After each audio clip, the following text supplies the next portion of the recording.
Vamos a ir junto a Jorge Castro con un análisis central. Hablábamos cuando comenzábamos el programa y que tiene que ver con un nuevo ataque por parte de las operaciones que está llevando a cabo Estados Unidos contra el narcotráfico. Hoy justamente fueron atacadas 2 lanchas presuntamente, obviamente ligadas al narcotráfico. ¿Cuál es la situación actual sobre esto, Jorge? Bueno, estas 2 embarcaciones que según la inteligencia norteamericana estaban cargadas de cocaína, fueron destruidas en la costa, sobre la costa colombiana, en el mar del Pacífico. El dato más importante a tomar en cuenta es que esto es una decisión tomada por los Estados Unidos en lo que considera que es un conflicto armado, una guerra en un sentido estricto, que lleva adelante contra el narcotráfico latinoamericano, al que considera una serie de organizaciones narcotraficantes de América Latina, los considera organizaciones narcoterroristas y por lo tanto les aplica la misma legislación que fue creada por los Estados Unidos en 2001 para enfrentar a Al Qaeda, que la organización que destruyó las 2 torres gemelas de Manhattan por un lado y gran parte del edificio del Pentágono en Washington por el otro, ocasionando más de 3.000 muertos en la población civil norteamericana, lo que dio origen precisamente a esta guerra declarada por el gobierno del entonces presidente norteamericano George W. Bush, Bush hijo, en donde lo que se aplicó fue la condición de combatiente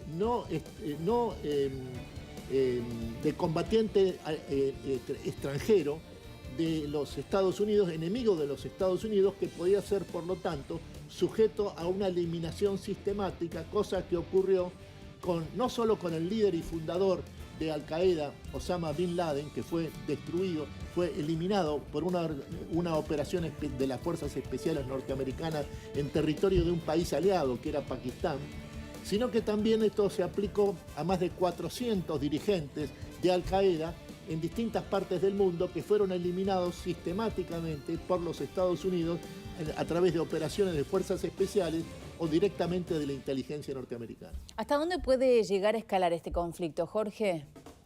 Bueno, acá lo que está desde el punto de vista de los Estados Unidos, esto ha comenzado con se ha transformado en un conflicto armado que tiene con el narcotráfico latinoamericano, sobre todo a través de las grandes organizaciones que están en la lista del Departamento de Estado como organizaciones narcoterroristas, y que esto lo que tiene como objetivo fundamental es destruir a estas organizaciones.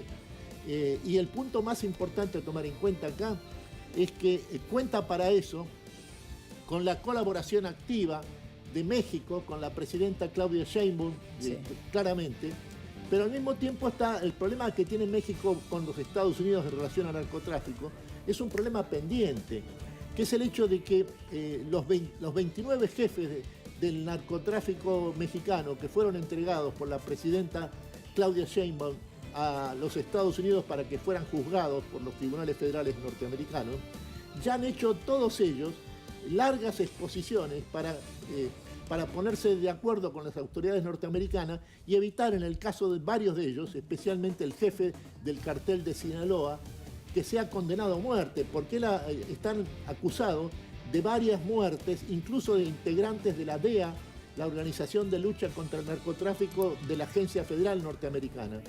Y por lo tanto, la forma de salvar su vida y de evitar ser sujetos a una ejecución por la justicia federal norteamericana es dar toda la información sobre la existencia de la red de respaldo entre las autoridades civiles mexicanas a las organizaciones del narcotráfico. En este momento Estados Unidos sabe todo en lo que se refiere a cuál es el respaldo efectivo que tiene en el sistema político e institucional mexicano las redes del narcotráfico, que son las que canalizan la mayor parte del ingreso de los productos de los narcotraficantes en el territorio estadounidense. Este es el punto que queda en pie después de que claramente ha tenido éxito la ofensiva contra las naves cargadas de cocaína que transcurren o navegan por el Mar Caribe, por un lado, y ahora se ha extendido esta ofensiva naval de los Estados Unidos también al territorio, a las aguas del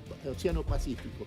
Lo que queda en pie, y este es un gran signo de interrogación, es cuál es el destino del narcotráfico en lo que se refiere al sector clave, estratégico, donde transcurre el comercio de los productos del narcotráfico que llegan al territorio norteamericano, que es precisamente a través de México. La cuestión, en definitiva, es la cuestión en la cual hay un signo de pregunta, es qué manera, en qué punto, en qué momento, en la actitud de colaboración de la presidenta Claudia Sheinbaum, le va a exigir a Estados Unidos un punto más, que es la de luchar contra las redes de corrupción y de asistencia al narcotráfico que están en el propio Estado de México y de sus Fuerzas Armadas.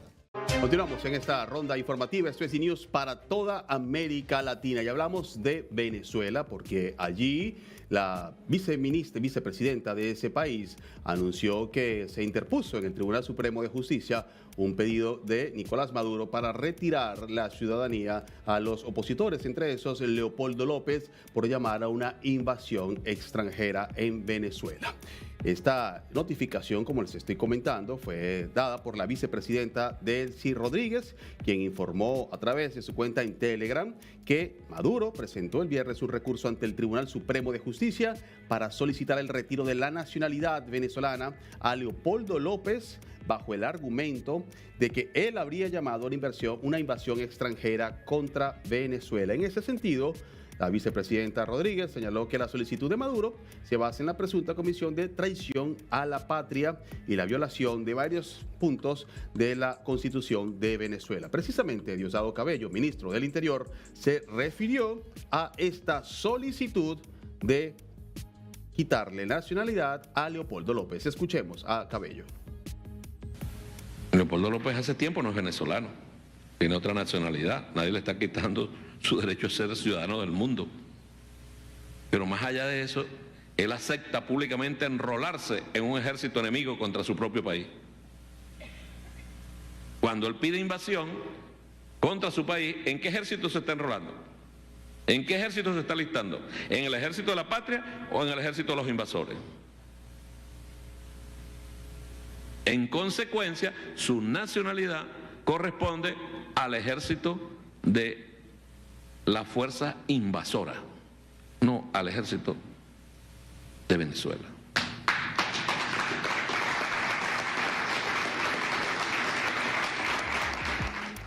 Palabras de Diosdado Cabello, ministro del Interior, refiriéndose a la solicitud de quitarle o retirarle la nacionalidad venezolana a Leopoldo López. Siendo en Venezuela, también Nicolás Maduro anunció la suspensión del acuerdo de gas que tendría con Trinidad y Tobago por la alianza actual que existe entre Trinidad y Tobago y Estados Unidos y la práctica de los ejercicios militares que en ese país, en esa isla, se están realizando.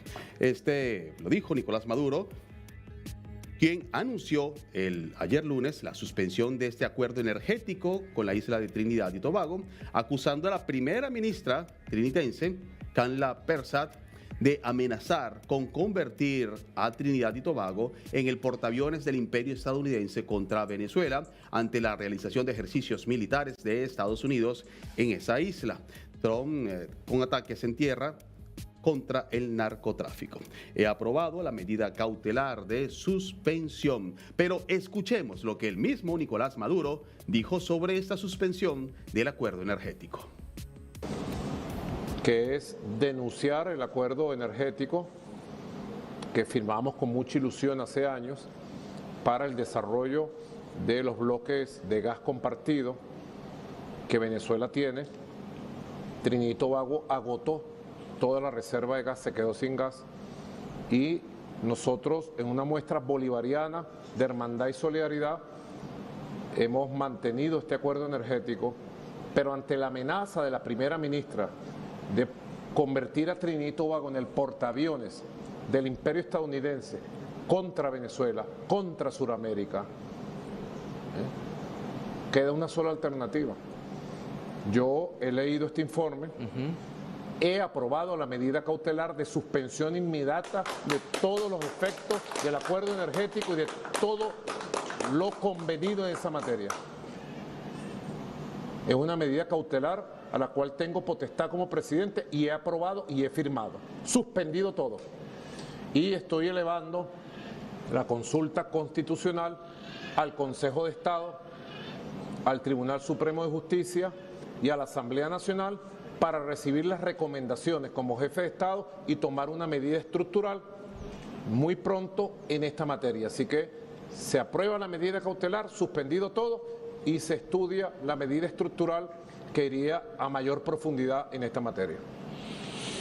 Bueno, Continuamos con la tensa relación que se está llevando en este momento en Venezuela y los Estados Unidos.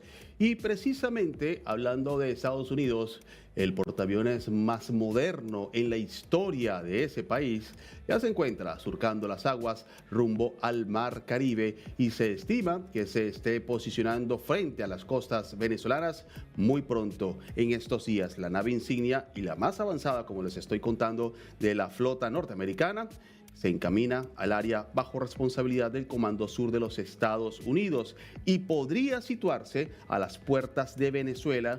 Escuche esto, en menos de una semana, aumentando la presión internacional contra Nicolás Maduro. El gigante militar partió recientemente del Mediterráneo y, según expertos y portales de monitoreo naval, se encamina al área bajo responsabilidad del Comando Sur. Este despliegue fue anunciado oficialmente por el Departamento de Defensa estadounidense, que justificó la decisión como parte de la estrategia para combatir el narcotráfico en el Caribe y fortalecer la capacidad de intervención militar contra las organizaciones criminales. La información del rastreo actual sitúa al Gerald Ford recientemente en el mar Adriático cerca de las costas de Croacia, aunque especialistas del Consejo de Relaciones Exteriores advierten que los buques de guerra pueden desactivar sus señales de localización para dificultar el seguimiento de sus movimientos.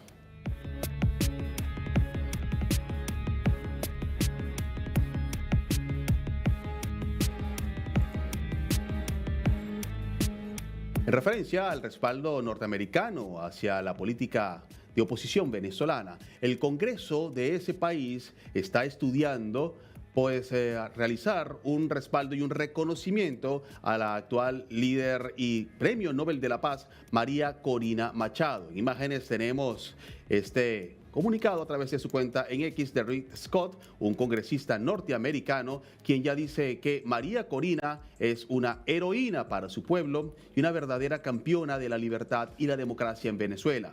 Orgulloso de liderar una resolución bipartidista con mis colegas, honrando su reconocimiento como ganadora del Premio Nobel de la Paz. Así pues, el Congreso de los Estados Unidos honrará a Machado, María Corina Machado, Premio Nobel de la Paz y principal adversaria de la dictadura de Nicolás Maduro en Venezuela.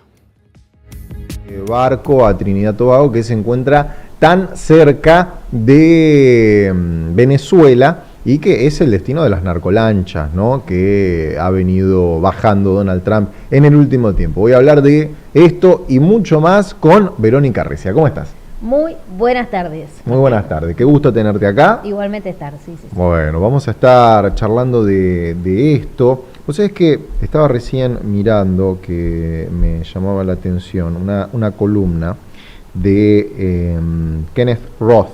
Él es un periodista del Reino Unido que, como publica en The Guardian, podemos presumir que es de una tendencia un poquito más a la izquierda del centro, ¿no? ¿Qué dice? Escuchamos, me parece que pasa por todo lo que vamos a pasar. A ver.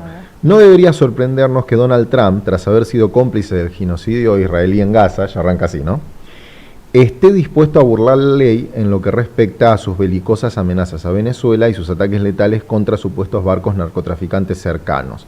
Haciendo honor a los temores de no kings, no reyes, expresados por los manifestantes en todo Estados Unidos, Trump actúa como si estuviera por encima de la ley. Y dice acá más adelante, que es lo que me llamaba la atención, ya sean amenazas vacías o el preludio de una invasión, las provocaciones de Trump son ilegales. Este ruido de sables tampoco crea una justificación improvisada para el asesinato ilegal por parte de Trump de presuntos narcotraficantes venezolanos. Y acá dice, la Carta de las Naciones Unidas, vinculante para todas las naciones, prohíbe la amenaza o el uso de fuerza contra otro Estado, salvo que lo autorice el Consejo de Seguridad de las Naciones Unidas o se emplee en legítima defensa contra un ataque armado. Dado el poder de veto, el Consejo de Seguridad no autorizaría de ninguna manera a Trump a invadir Venezuela. Trump tampoco puede interpretar una invasión como legítima defensa, ya que Venezuela no ha lanzado un ataque contra Estados Unidos.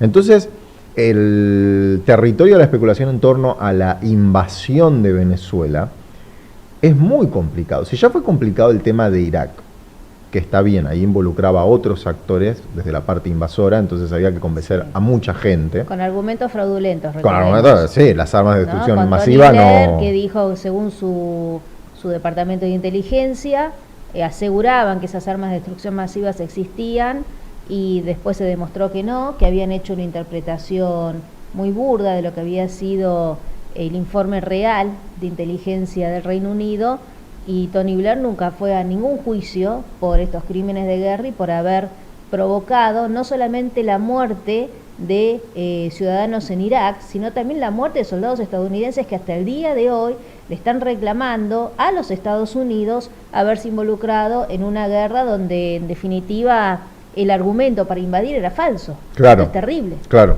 que se necesitaba un argumento potente justamente porque la participación era no solo de Estados Unidos, no solo del Reino Unido, había que convencer a varios líderes que se embarcaron en eso, como participó también España y tuvo una historia España en torno también. a eso muy importante, ¿no? Porque justo después tuvo unos atentados en represalia cuando venía la elección, un cisne negro de los más interesantes que hay en política doméstica de un país. Pero bueno, más allá había que convencer a todos esos líderes y cada uno de esos líderes tenía que convencer a la opinión pública de su país, o Y por es lo que menos por la mitad. eso, qué buen punto el que acabas de... Es fundamental lo que acabas de decir. En general, ningún presidente puede iniciar una guerra si no está autorizado por el Congreso de la Nación. Sí. Entonces, por eso es que es tan importante para cualquier país, pero sobre todo para cualquier dirigente político, si va a tomar la decisión de invadir, tiene que tener un argumento que justifique esa invasión. Puertas adentro y un poquito también puertas afuera. Por eso es que no es absurdo pensar por qué las guerras siguen existiendo si uno dice, bueno, entonces los atentados de falsas banderas son cada vez moneda más corriente. Sí. Porque cuando el país que quiere iniciar una guerra, vamos a suponer, vamos a jugar al TEG, vamos a suponer que Estados Unidos le declara la guerra a Venezuela. Bueno, la hipótesis en el juego es solo declarar la guerra y tirar los dados. Acá no. Acá tiene que pasar por el Congreso esa decisión. Claro, claro. Y no puede sacar el presupuesto. Y bueno, cuando fue la situación de Bush, que necesitaba iniciar la guerra contra el terrorismo en todo Medio Oriente, después de lo que fueron los atentados de las Torres Gemelas, Sí. necesitaba convencer al pueblo estadounidense en primera instancia y después convencer a los congresistas para que efectivamente se libre esta batalla. No es fácil, digo. No es fácil. No es fácil. O sea, hay todo un trabajo político, de opinión Por eso pública. el artículo que vos recién leías habla de la legítima defensa. Claro. Que acá no aplica de ninguna manera. Y por eso después seguramente vamos a estar hablando de este tema de Rusia y de Ucrania, pero ahí también están viendo a ver quién tiene la legítima defensa o quién tiene el argumento como para decir está bien, inicio la guerra, pero es por esto. Claro, sí, las justificaciones son al final importantes en materia de derecho internacional, de cómo va a ser juzgado eso después, también en materia histórica, pero sobre todo el materia hecho legal, pasa, claro, materia legal, ¿no? Sí. ¿Cuáles son los argumentos? Pensemos que somos Estados Unidos. ¿Qué argumentos nos movilizarían a nosotros para iniciar una guerra a Nicolás Maduro? Ilegalmente ninguno. Entonces tenemos, mira, yo mientras escuchaba el informe me iba anotando. Una motivación que es la que esgrime el gobierno de los Estados Unidos es la lucha contra el narcotráfico. Esto no se lo cree nadie. Bueno, adentro de Estados Unidos sí. No para una invasión. Claro. ¿Está? No, esto no alcanza a decir lucho contra el narcotráfico y por eso invado un país. No, si no querés que esa droga ingrese a tu país, tenés que cuidar tu frontera, porque si no con esa excusa estaríamos todos atacando a todos lados, ¿no? Eso no funciona así. Por más que en los medios de comunicación se quiera hacer creer que viene por ese lado, es una motivación que sirve para justificar lo que vemos con las narcolanchas, que también es una situación muy delicada. Después, si querés, podemos hablar de eso, porque estuve leyendo cómo son las leyes en el mar internacional y qué es lo que Estados Unidos está haciendo con bombardeando estas lanchas, matando a todos sus tripulantes. Bueno, tenemos el primer argumento fuerte, la lucha contra el narcotráfico. El segundo podría ser, ¿por qué no? Yo me inclino a ir por este lado, pero no es el único, apropiarse de los recursos naturales de Venezuela, sobre todo el petróleo. Está bien que los Estados Unidos siempre le han comprado petróleo a los venezolanos, pero teniendo en cuenta que lo tiene tan cerca y podría todavía conseguir ese petróleo mucho más económico o mucho más directo o en mucha mayor cantidad, entonces ese puede ser un incentivo genuino para que Estados Unidos siga invadiendo a Nicolás Maduro. Nicolás Maduro ya le dijo, podemos hacer negocios, pero parece que ahora Marco Rubio dice, no queremos negociar con ustedes. Parece que esa idea de evitemos la guerra, si ustedes quieren el petróleo, vemos cómo hacemos, no funcionó. El tercer ámbito podría ser lograr un cambio de gobierno. Y eso es importante porque hay que ver cuál es la situación de los derechos humanos. Es muy fuerte este argumento, claro, y es uno de los más, si se quiere, los más fuertes también para los Estados Unidos, aunque no tiene ningún derecho a cambiar el gobierno en ningún otro país, porque cada país es soberano. Yo estoy hablando de lo que Estados Unidos está pensando. Y el último, que no es menor, que te va a parecer que sí, pero en realidad no, porque podría ser el que le ofrezca a Donald Trump esta situación de la legitimidad, ¿no? Bueno, por cuestiones humanitarias. Sí, se está hablando mucho de eso. El venezolanos, la falta de seguridad que tienen los ciudadanos. Este columnista decía, más concretamente, incluso en su apogeo, la intervención humanitaria solo podía justificarse como último recurso para detener un genocidio en curso o inminente o un asesinato sistemático comparable.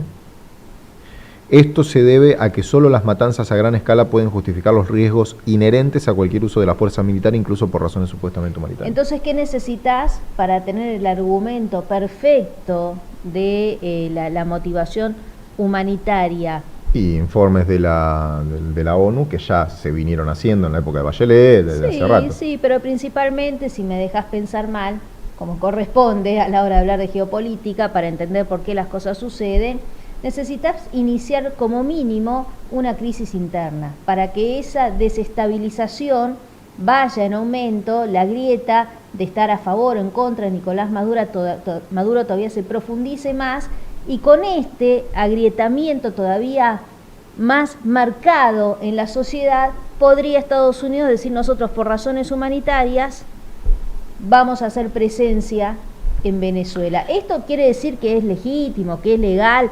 No, pero son los argumentos de los que se podría agarrar Donald Trump para seguir adelante con esta situación. Mientras tanto, en el Palacio de Miraflores, más precisamente unos 30 minutos de la capital, está en el estado La Guaira, en el litoral central de Venezuela, Maduro haciendo muestra de su defensa antiaérea, como el sistema de defensa de rango medio BUK M2E, equipado con 4 misiles tierra-aire capaces de derribar aviones, misiles y drones de gran envergadura. Esto es lo que presenta el régimen venezolano, que es, bueno, la alternativa a que no suceda nada, o parece ser la única alternativa de gobierno, por lo menos en los últimos 20 años en Venezuela. Vamos a ver. Distante a unos 30 minutos de la capital, el estado de La Guaira, en el litoral central de Venezuela, es un sitio clave para la defensa del país. Aquí se emplazaron sistemas de defensa como este BUK M2E de rango medio, equipado con 4 misiles tierra-aire, capaces de derribar aviones, misiles y drones de gran envergadura. Los militares venezolanos vibran con la misión asignada. Es muy importante para nuestra patria, porque debemos como venezolanos defenderla, tenemos los medios, el espíritu y la voluntad. Es un deber defender nuestra patria, como venezolanos que somos y patriotas revolucionarios. En el estado de La Guaira, con una extensión de 172 kilómetros de este a oeste, se emplaza el principal aeropuerto y el segundo mayor puerto, y por eso los militares coordinan todos los movimientos para lograr la mayor precisión en caso de un ataque de Estados Unidos. Este es un sistema de de defensa antiaérea, que ha demostrado en combate eficiencia muy alta y bueno, representa para nosotros la punta de lanza de la artillería antiaérea. Los ejercicios de defensa antiaérea y antimisiles y la coordinación cívico-militar se repitieron en 8 estados costeros y en la capital. El país está decidido a defenderse de una agresión y se prepara ante amenazas constantes desde Estados Unidos. La moral la tenemos alta, como decimos nosotros, alta, muy alta, a 100.000 pies de altura, como es mi deber mantenerla. Y sabemos que estamos del lado correcto de la historia. Nuestro único pecado será pues que hemos siempre querido ser un pueblo libre y soberano, como lo somos. Venezuela agota todas las medidas no militares, diplomáticas y de solidaridad internacional para denunciar la agresión de Estados Unidos.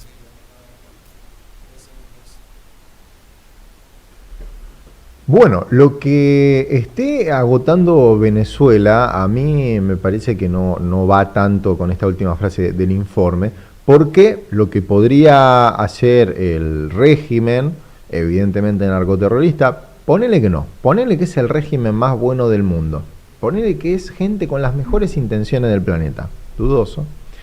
Pero dada la situación, el helicoide, en distintas cárceles, como en La Guaira, como en distintos puntos del país, dada la situación económica tan compleja, que ahora está teniendo un poquito de aire debido a que después de la pandemia del coronavirus, Maduro, que estaba totalmente complicado la circulación de bienes dentro de Venezuela, liberó el dólar y permitió la utilización del dólar, permitió una dolarización de facto de la economía, haciendo perder al bolívar porque no había otra salida, ¿no? Pero la verdad es que acceder a los bienes está muy complicado. Hablábamos el otro día que una reparación de un celular te puede salir $8 y el salario mínimo de todo el mes está en $1 o $2. No hay relación en los números de la economía, pero como si fuera solo un problema económico. Estamos hablando de unas violaciones a los derechos humanos terribles que creo yo ni Estados Unidos en sus invasiones. O sea, es impresionante lo que lleva haciendo durante tanto tiempo el régimen venezolano contra el pueblo venezolano. Entonces, si vamos a hablar de que Venezuela, como régimen, como gobierno, agote todas las instancias, estaría muy bueno que digan, bueno, aceptamos los resultados de las elecciones anteriores, organizamos unas nuevas elecciones, o directamente agarramos la valijita y nos vamos a otro lado. Estados Unidos quiere nuestra cabeza, bueno, que se nos garantice un lugar en el que podamos estar, seguro en un suburbio de Moscú hay lugar, ahí en un enorme palacio que está Bashar al-Assad, seguro que hay una habitación para Maduro, y listo, fin de la cuestión. O sea, también está esa salida, pero no está Maduro pensando en esa salida. No, Maduro lo que está haciendo es lo que de manual se supone que tiene que hacer si es que Estados Unidos finalmente invade, ¿no?, Venezuela. ¿Y qué es lo que tiene que hacer ahora? Recién hablábamos, nos poníamos en el lugar de los Estados Unidos. Bueno, ahora nos vamos a poner en el lugar del presidente venezolano. De facto. ¿Vos qué es lo primero que tenés que hacer para evitar una invasión de una potencia mundial? Que la tenés a la vuelta de la esquina, ¿no? Además. Yo creo que en su caso, obviamente alistar a las Fuerzas Armadas, básico. Pero yo creo que en su caso poner a disposición el cargo sería realmente un factor de... ¿Cómo se le reclamaba a Zelensky? Mucha gente decía, mira, si Zelensky hubiera puesto a disposición su cargo, lo cual hubiera ido en contra de un mandato democrático que no tiene Maduro, esas son situaciones distintas, pero si Zelensky hubiera dicho, está bien, ¿querés poner a Yanukovych? Poné a Yanukovych. Probablemente Putin no hubiera invadido Ucrania, si hubiera podido Putin elegir el presidente de Ucrania. Me imagino que ahora hay una situación un tanto similar. Si Maduro dijera, está bien, ¿querés vos elegir el presidente de Venezuela? Suena raro, ¿no? Hasta capaz le juega a favor. Pero si él dijera eso, me parece que... Tal vez negociando una salida elegante. Claro. Y una salida elegante significa no ir preso.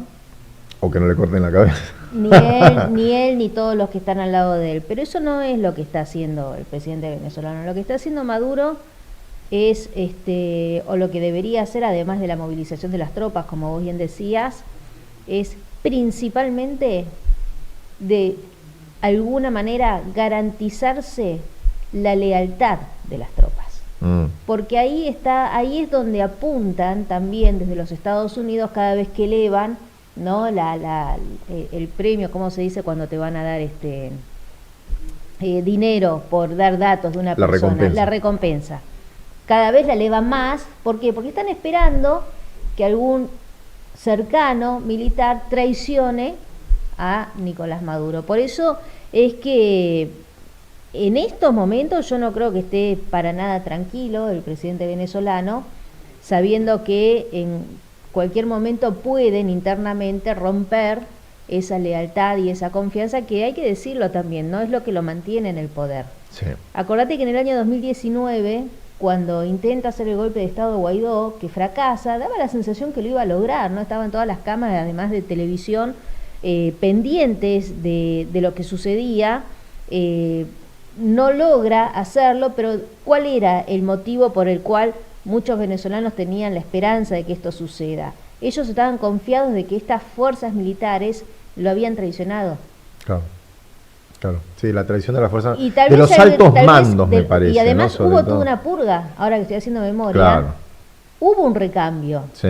Hubo un recambio. Lo que pasa es que a esta altura, antes también, ¿no? Pero por lo menos se me ocurre pensar que más allá de este recambio que hubo, los que acompañaron a Nicolás Maduro hasta el día de hoy están igual de comprometidos desde cualquier punto de vista que él, con lo cual la lealtad es como, viste, cuando alguien te va a agarrar obligada, pero vos decís, bueno, si me tirás a la pileta, pero nos caemos juntos, porque me agarro así y te venís están conmigo. todos encadenados por los tobillos uno al otro. Sí. Ahora, de todas maneras, coincido con vos que el gobierno venezolano no es un buen gobierno, coincido con vos que es un gobierno que reprime a sus ciudadanos, que ha causado muchísima tristeza en las familias venezolanas, que se dividieron, se fueron los que podían irse, los que se quedaron mayoritariamente, esto hay que decirlo, todavía hay un núcleo fuerte del madurismo, no todos odian a Nicolás Maduro,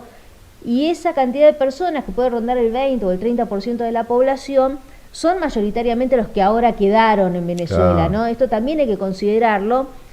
Y además... Igual teniendo en cuenta que la última elección la perdió, fue un dibujo. Y teniendo en cuenta que también, sobre todo, y yo insisto con esto, que hay una oposición en Venezuela que no termina de convencer al que por ahí está indeciso, ¿no? Entonces, cuando vos te pones a ver todo esto y vas sumando cada una de las cuestiones, es casi hasta, yo te diría...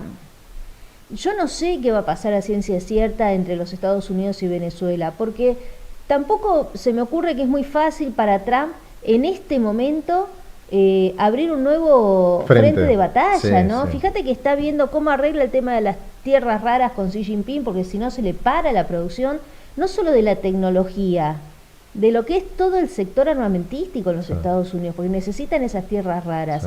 Imagínate vos estar luchando con la guerra comercial, estar a la vez tratando de solucionar lo que sucede en Medio Oriente, porque esto del cese del fuego sabemos que está ahí, de cortarse entre Israel y Gaza. Creo que de hecho Israel ya abrió fuego, o por lo menos así lo anunció.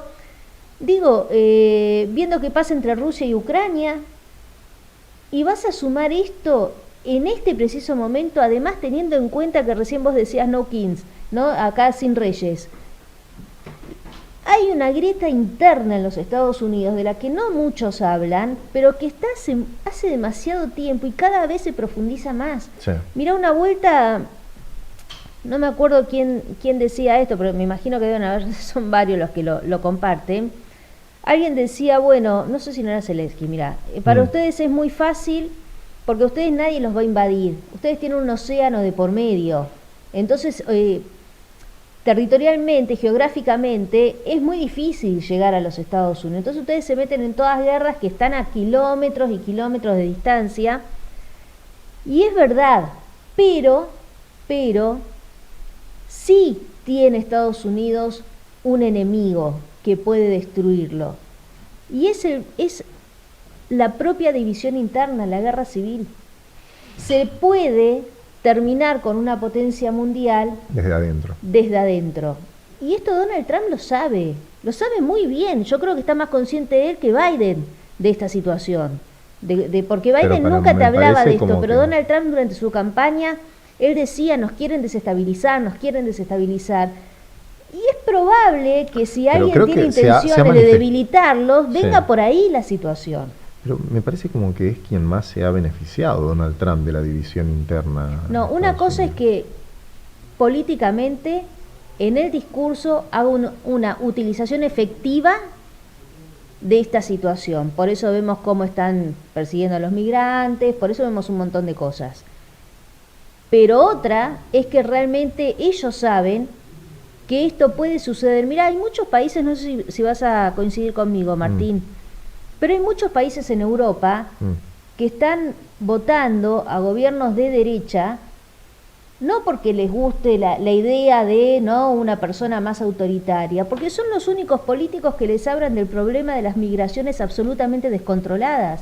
Sí. ¿Qué logran estas migraciones descontroladas? Sí. La inestabilidad social. Sí.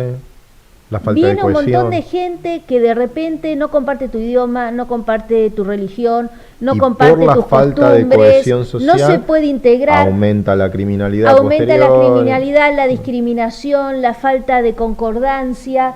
Pero todo esto, ¿por qué pasa? Porque los gobiernos lo están permitiendo. Sí. ¿Podrían evitarlo? Claro que podrían evitarlo. Yo no estoy diciendo que no dejen entrar a refugiados o personas que pidan un asilo político, porque todo el mundo tiene derecho a tener una mejor vida, y si estás en un país donde realmente la pasás muy mal, tenés derecho a irte de ese lugar y te tienen que recibir en otro lado. Pero acá lo que vemos es una manipulación permanente de manejar la necesidad de aquellos que necesitan irse junto con la necesidad de políticos sucios que quieren desestabilizar internamente a sus propios países, porque no son patriotas, son personas que que responden a otros intereses. Y te digo Entonces más. todo esto que pasa en Europa, por ejemplo, claramente que puede suceder en cualquier otra parte del mundo, incluida Estados Unidos. Y te digo más, un migrante en algún momento se puede convertir en un voto. Además. Y esto Pedro Sánchez lo sabe muy bien, por ejemplo. Bueno, sí. También se convierte en un voto, y esto hay que decirlo, la causa palestina. Claro. Sí. Digo, y ya empezamos con ya cierro, ¿no? Pero digo, ya cierro de verdad. Los políticos, para entender por qué a veces las cosas no se solucionan fácilmente, es porque los políticos no responden a los intereses de los ciudadanos. Sencillamente es por eso. Hay intereses mucho más poderosos, económicamente muy potentes, pero principalmente que tienen las riendas de la toma de decisiones. Por eso es que a veces vos decís, pero qué raro, ¿por qué ahora Emmanuel Macron va a mandar soldados a Ucrania si por ahí tenemos muchas más necesidades nosotros antes que eso, las manifestaciones? Y vos sí, sin embargo ves que el tipo sigue adelante con ese plan, sigue adelante con el recorte presupuestario. Entonces vos decís, ¿pero qué es lo que están haciendo? Bueno, responden a otros intereses. Esa es la respuesta. Ahora te voy a responder desde otra perspectiva. Pero cómo no. Pero antes vamos a ver lo que está pasando con la guerra eterna. Eso es lo que está diciendo Maduro respecto de este despliegue. No sé por qué eterna, porque relativamente esto empezó hace poquito en el tiempo, ¿no? El despliegue en el Mar Caribe de las fuerzas navales. No sé si se referirá con guerra eterna a lo que mantiene él contra su propia población. Pero, recordemos, la Casa Blanca no solo ordenó el despliegue del destructor del cual estábamos hablando, que llegó a Trinidad y Tobago, sino también de un submarino de propulsión nuclear, varios aviones que están en Puerto Rico, que son cazas F-35, lo más moderno que hay en aviación militar, 8 buques de guerra que están desplegados desde agosto, y ahora se suma el activo naval más importante que tiene la primera potencia militar del mundo, que es el portaaviones USS Gerald Ford, que tiene una docena de cazas F-35 propios a bordo, y que además viene con su propia flotilla que defiende a un portaaviones, porque un portaaviones obviamente es un activo carísimo, muy difícil de hacer y mantener, y al mejor portaaviones del mundo hay que ponerle unos cuantos destructores alrededor que lo protejan, porque no tiene capacidad de maniobra y no se puede defender tan fácil, ¿no? El Pentágono confirmó que el ataque a una nueva embarcación dejó 6 muertos, que Washington siempre dice son narcoterroristas, pero no hay pruebas de ello, no lo demuestran, no hubo juicio, no es jurisdicción de Estados Unidos, son aguas territoriales internacionales. Vamos a ver más sobre esto. Una guerra eterna, así calificó el presidente Nicolás Maduro el despliegue militar de Estados Unidos en aguas del Mar Caribe. Declaraciones que surgen luego de que la Casa Blanca aumentó sus recursos militares utilizados en la denominada guerra contra el narcotráfico. De acuerdo a la administración de Donald Trump, un portaaviones se suma al despliegue de un submarino de propulsión nuclear y aviones F-35. Todo esto fue agregado a los 8 buques de guerra desplegados desde agosto. Y el pueblo de los Estados Unidos lo sabe. Se están inventando una nueva guerra eterna. Prometieron que más nunca se metían en una guerra. Y se están inventando una guerra que nosotros vamos a evitar. ¿Con qué? Con la movilización de los pueblos de América del Sur. Porque América del Sur y el Caribe todo dice no a la guerra, sí a la paz, sí a la prosperidad, sí a la armonía y a la convivencia. El viernes, la Secretaría de Defensa estadounidense informó que atacó otro presunto barco cargado con drogas, ataque que habría matado a 6 personas calificadas por Estados Unidos como narcoterroristas. Desde que comenzaron estos ataques, más de 30 personas murieron en aguas del Caribe, en tipos de lanchas y un semisumergible. Le digo al pueblo de los Estados Unidos, es vulgar, extravagante, mentiroso, falso, negador de la realidad, el relato que hacen sobre Venezuela, sobre la revolución bolivariana y sobre el presidente obrero, el presidente de a pie, el presidente de los barrios, Nicolás Maduro Moros. La cadena de noticias CNN citó fuentes de la Casa Blanca e informó en las últimas horas que estaría preparando ataques terrestres a Venezuela, que estarían dirigidos a instalaciones que producen cocaína y en las rutas que son utilizadas por organizaciones ligadas al narcotráfico. El presidente de a pie, Nicolás Maduro Moros. ¿Cuándo te faltó papel toalé a vos, papá? En todo este tiempo. ¿Sabes cuántas familias venezolanas no tuvieron papel higiénico? Medicamentos. ¿Medicamentos? ¿Qué estás diciendo? ¿Que Donald Trump está alejado de la realidad? Que probablemente, ¿no? Pero que el pueblo estadounidense está alejado de la realidad. ¿Y vos? Como dicen acá los compañeros, ¿y Bosnia? ¿Y Boston? ¿Qué pasó, papá? Claro, salí a pasear un rato. No en la camioneta esa que salís vos, en la 4x4 esa que salís con tu familia y te haces miren las calles de Venezuela qué tranquilas que están. No, salís sin las custodios. cámaras. Claro, y los custodios. Salís sin el SEBIN, salís sin... O si pudiera disfrazarte, pues la verdad es que sos reconocible y vas a quedar reconocible por la historia en los libros, pero... Si, pues ponete un antifaz, trata de ver qué es lo que pasa. Como si no supieras lo que pasa. ¿Te piensas que nosotros no sabemos, que somos estúpidos? ¿Que no sabemos a quién manda el SEBIN a desaparecer a la gente?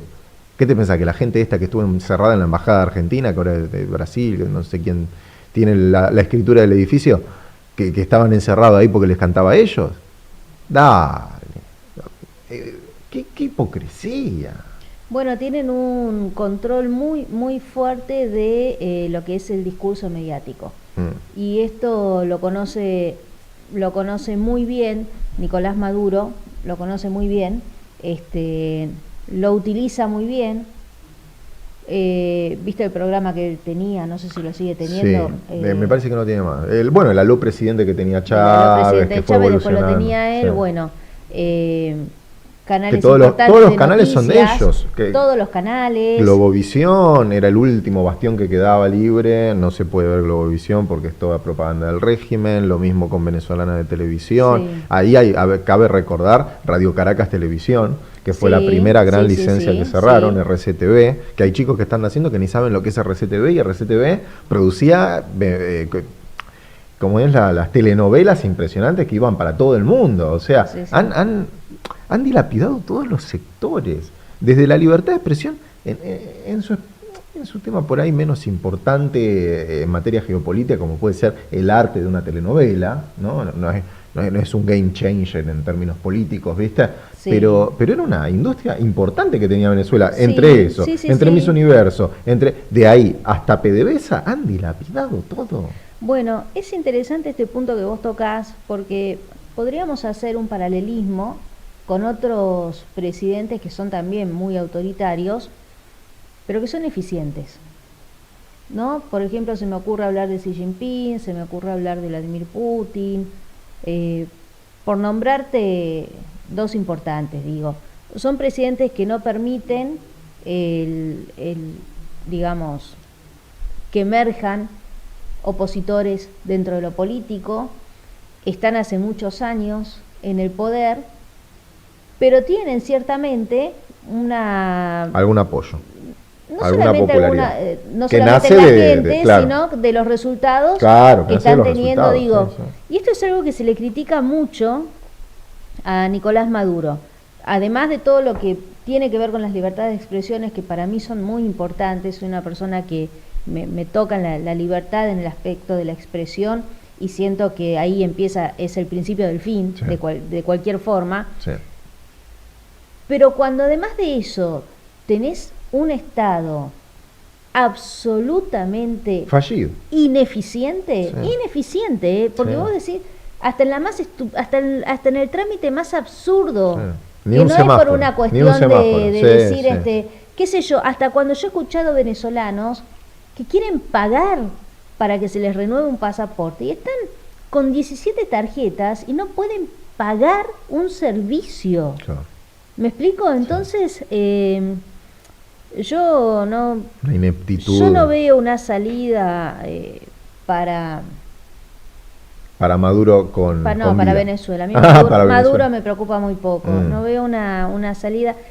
Sí trato de respetar a aquellos que apoyan al gobierno de Nicolás Maduro, porque he hablado con mucha gente que viajó a Venezuela. Yo no tuve la suerte de viajar. A mí me gustaría viajar para ver en carne propia qué es lo que puedo ver y qué es lo que no. Pero digo, sí hablo con gente que estuvo allí y me dicen, mirá que todavía hay muchas personas que apoyan a Maduro. Y tiene que ser real eso, porque yo veo que sí, que evidentemente es. Ahora, ¿por qué sucede esto? No importa. Lo importante es que el que no lo apoya no se puede expresar y no puede hacer nada contra eso. Eso es lo que molesta. Claro. Eso es lo que uno tiene que tener en cuenta. De estas dos cosas últimas que dijiste, me quedo con, mira, yo a Venezuela le veo un futuro tremendo. Tiene una riqueza en recursos naturales inagotable. Una belleza que tranquilamente puede convertirla en destino top 5 del turismo en el mundo. Tiene muchas... Va a estar en el Caribe, ¿no? No desarrolló nunca el tema de la agricultura, que puede desarrollarlo con la inversión, por supuesto, también la extracción de petróleo. Venezuela, a pesar de lo que pasó en el gobierno de Hugo Chávez, que le fue tan bien en materia económica, porque Estados Unidos le daba la guita, él decía, aquí huele a azufre todavía, pero bien que le agarraba la plata a Bush, no puso una refinería propia, creyéndose Bolívar, se dedicó a mandar valijitas de Antonini y Wilson, cuando en realidad, si de verdad era tan soberanía energética, todas esas cosas que dice siempre la izquierda, ponete una refinería, deja de depender de las refinerías que están en Estados Unidos. Ponete una refinería. Por eso digo entonces, la falta de eficiencia, ¿no? Claro, sí. Por eso lo que digo es, si se ponen a desarrollar todo eso los venezolanos, que es una potencialidad gigantesca, va a salir espectacular la mano. Pero además, eso está ahí y no va a ser explotado por justamente quienes apoyaron al régimen, que es evidentemente lo más bajo, pero es horrible hablar en estos términos, pero es lo peor de la sociedad venezolana. Es lo peor de la sociedad venezolana. Los que apoyaron al régimen, no porque en algún momento estaban desencantados de lo que venía antes, porque todos podemos caer en un momento, en una opción u otra, sobre todo, y eso es también algo que yo le reclamo al votante venezolano, cómo no se encolumnaron atrás de lo que sea para no seguir con esto, porque tuvieron varias salidas en la autopista y nunca se pusieron de acuerdo en tomar una salida. Bueno, pero por eso la seguimos oposición en la autopista. Estaba muy dividida también. Y además porque la dividen, porque la dividen. Pero había candidatos. Estuvo Enrique Capriles Radonsky, estuvo Juan Guaidó, estuvo María Corina Machado. Y si vos salís a hablar mal de estos candidatos, y entonces, hermano, estás decidiendo seguir por la autopista, no tomar la salida. Entonces, bueno, ya está, cada uno tendrá sus razones. La cosa es que seguimos en la autopista. Pero el día que esto pase, tenés toda esa potencialidad que yo remarcaba antes, y además, los que van a explotar eso, la mejor potencialidad, van a ser todos los venezolanos que salieron, que aprendieron un montón, que tienen un montón de know-how del extranjero, tienen un montón de cosmopolita, tienen un montón de haber desarrollado habilidades en el extranjero y de haberse sobrepuesto a una migración forzosa que no tenemos los locales. O sea, al final aprendieron de los locales, aprendieron de ellos mismos, y cuando vuelvan a Venezuela experimentaron lo diferente. Exactamente. Entonces, cuando les toque volver, cuando vayan a volver, van a make Venezuela great again. Van a hacer Venezuela enorme, enorme. Entonces yo le veo un futuro brillante a Venezuela. Coincido, pero hay que salir de esto. Parte de la lectura que vos estás haciendo, pero vos sabés que a mí lo que me gusta siempre es que quede en claro esto desde mi pensamiento. Sí. No es excusa que porque un pueblo tiene malos dirigentes tengan que ser intervenidos por una potencia mayor. Ahora, si vos me decís, el propio venezolano desde su territorio siente que prefiere una invasión extranjera antes que el gobierno de Nicolás Maduro, es atendible, es atendible. Es atendible, que cada uno va por el lado que cree suena que más encuentra. A Medio Oriente, ¿no? Pero suena más. Hay que tener mucho cuidado de marcar esta situación, porque si no, el día de mañana, con cualquier excusa, cualquier país invade a cualquiera. No solamente, la mayoría de los países no somos muy poderosos, claro, no son pocos los poderosos, claro. y a veces yo pienso mucho en mí, Argentina querida, claro, que está llena de recursos maravillosos, de que nosotros también tenemos todo para ser potencia. No me gustaría que, porque tenemos un gobierno que no sabe explotar todo eso, venga alguien de afuera y lo tome con la excusa de. Entonces, yo, con la cantidad de años que está ahí Nicolás Maduro y con, sobre todo, la violencia institucional que ejerce desde el poder y desde la represión, es una persona que me parece detestable. Sí. Y pero la solución para que esto se resuelva está en las manos, tiene que estar en las manos de los venezolanos, no de alguien que de afuera viene y dice yo, no, porque soy bueno, porque quiero que la democracia... Coincide con vos, Andrés Clipam, expone lo mismo, y yo le digo a Andrés, ¿y Cuba? Y Andrés me dice, y bueno, fueron los cubanos los que sacaron a Batista. Sí, Andrés, 50 años eso. Y la gente se está cagando de hambre. Lo que pasa es que... Y la gente, cuando vos vas a un hotel en Varadero, te dice, trae jabón. Te dicen los que te atienden. Te dice, por favor, tráenos jabón. Sí, Cuba todavía es peor porque el que se quiere ir no puede. Todavía es peor por eso, sí. Y ese no es un detalle menor. No. Acá todavía el venezolano de tiene que manera, juntar mucha plata, tiene que ver, pero todavía tiene una elección. Se puede escapar. Tiene una elección. Cuba ya sería para otro análisis. Sí. Bueno, pero yo ahí, en esos dos casos, de es que pienso, maneras, a lo mejor sí que hay que pensar en la intervención. Cierro con esto. Cierro con esto.